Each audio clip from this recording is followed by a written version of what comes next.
Gotta repair my tools. It's back to work.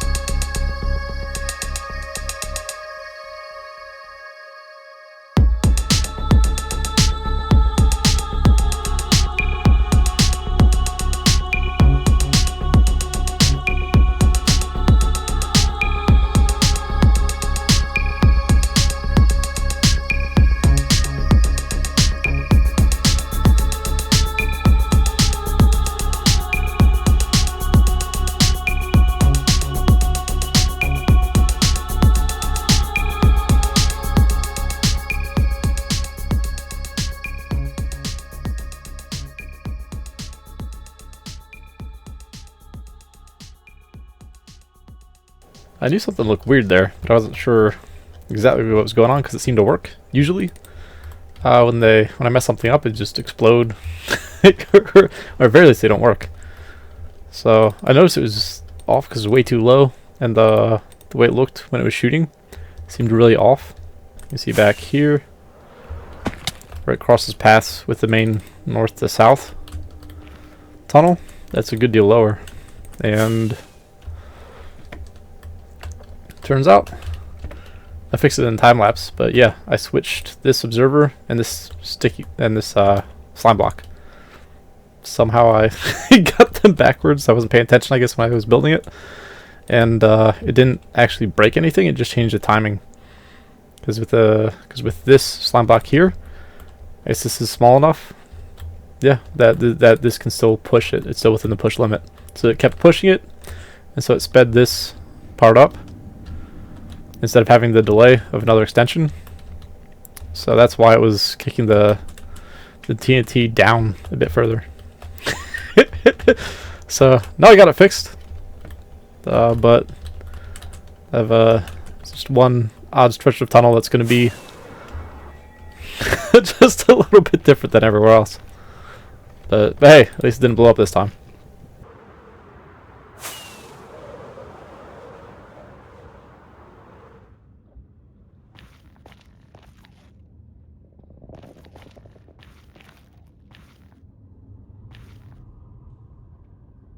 Yeah, I don't know what it is, but there's something that feels really kind of cool about this.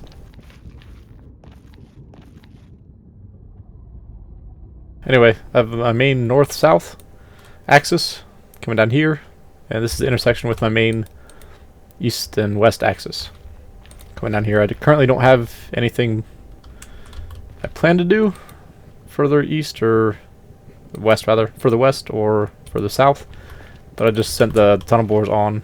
You can kind of see them. There you go. Just in case I do decide to extend the trunks further, or extend the tunnels further out that way.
That is why it's important to use mob switch. Oh.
In this footage, I placed about a 1,700 block long stretch of the tunnel for a total of about 50,000 blocks.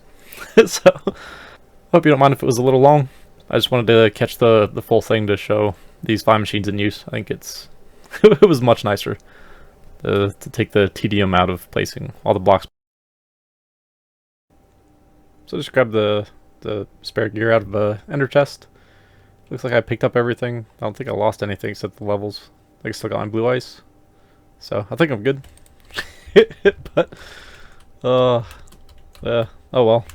Yeah, so when I'm using carpet mod and you have it set to place continuous, and if you end up scrolling over a shulker box, it'll place it down and it'll open and close, like it'll freak out completely, and basically I just have to quit out the game in order to get back into it.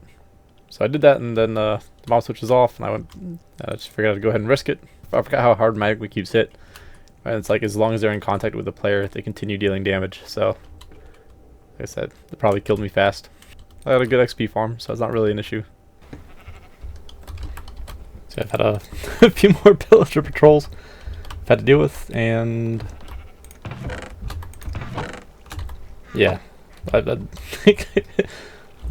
nether brick is no longer a difficult thing for me to come by.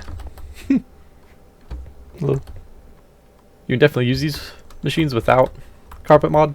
It's just a nicer solution than like unplugging the mouse or having something extra like the auto hotkey script. Just having the stuff built into survival or built into the client is really nice.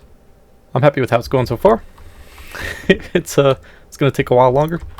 Still, this took about 11 and a half hours so far. I think it'll be at least another 18 hours doing the AFK block placing machines. And then adding in the beacons is really tedious, especially if they're in the lava, because it's just horrible swimming in the lava. Yeah, I couldn't come up with a good way to incorporate them directly into the structure of the tunnel itself, so I just came up with a quick little design. So I place a whole bunch of towers somewhat irregularly, but spaced out so that they're always overlapping. So that way you can have the speed and all the other effects while you're in the tunnel, and also I'll need it some while I'm building the support, like the decorative support structures. Oh, and these look terrible because I have some of the gold. I need to add. I need to replace some lava here. I forgot that even just the regular lava blocks allow you to see the block, like the corner of the block placed below them. So you need to get rid of those, replace them with just some nether brick and red nether brick. I did initially want to have the old glazed terracotta placed in like a 2 wide repeating pattern, but ultimately that wouldn't work with the with the flying machines. And I figured just an easy, simple way to do it is just to have them facing the same direction, so always pointing towards the new main storage. So I think that's how I'm going to handle that one. It's makes it a lot easier, and lets me avoid the tedium of having to go back and forth placing a whole bunch of sets of these things in particular orientations. I'm mostly happy with the basic design for this. I'm not sure about the base. Like, I may need to extend it up a couple more blocks. Obviously it's just decorative, but I think it really helps add something that breaks up the overall structure and makes it look more like it actually exists in the world. This obviously isn't complete yet. This is just the basic frame for something that I'm putting in here. And I have this area, the nether side for my new main storage, mostly cleared out. There's a lot of lava over here, obviously. I'll need to do something about and probably clear out, just do this manually, and then fill in the floor, same as over there. One issue I'm having with some of the little beacon towers is that you can have netherrack stuck up above the bedrock blocks, and you can't always get to it. I tried using TNT to blow it up, and I couldn't get to some of them anyway. But for something like this, where I want to set it up at the exact corner of the chunks, instead of being able to move it, like with those, I want to see if I can figure out a way to get through it that doesn't involve having to break bedrock, because that'd be a bit painful. But if that's the only option, I might have to do it. So I haven't tried void crystals yet, so I'll probably give them a shot and see if that works. I forgot I carry a bunch of them around in my ender chest, so I don't have to go back to my main storage for them. That's nice.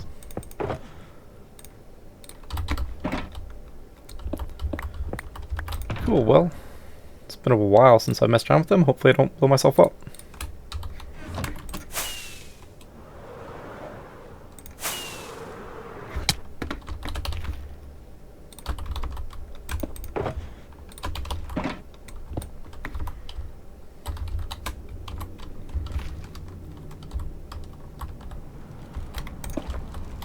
Alright, so these four are where the beacons are down below. So there has to be just like a couple blocks up in there somewhere. I tried. Ooh, I forgot. Alright, so I've tried setting off stuff like higher up there. What? Oh, wow. That's nice. Got one done, I guess. I don't see a good way to do this. With some block. There you go. Because that didn't work before. Oh wow! Well, there you go. Huh. Oh yeah, I was using TNT somewhere else, and it just wouldn't, like the blast wouldn't reach through the corners of the blocks or anything. I guess well, at least I have void crystals around. So yeah, if TNT doesn't work, I guess I'll just try those. But cool. I ain't gonna complain.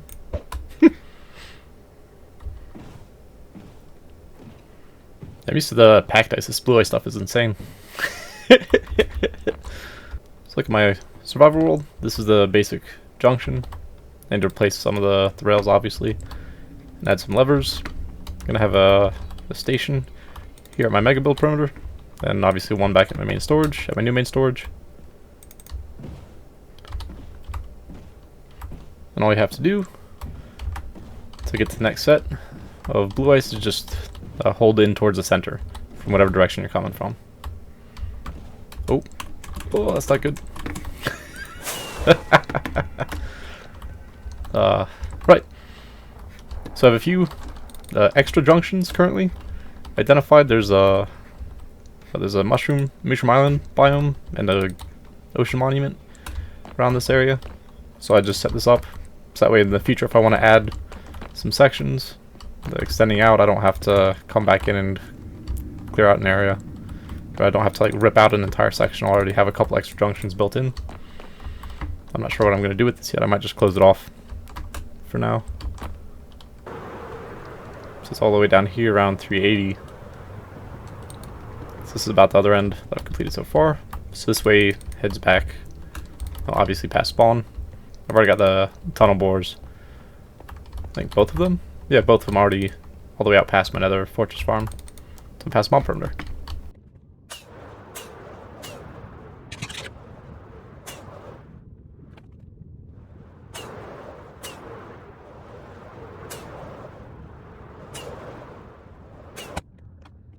I'll still need to clear out some additional tunnels.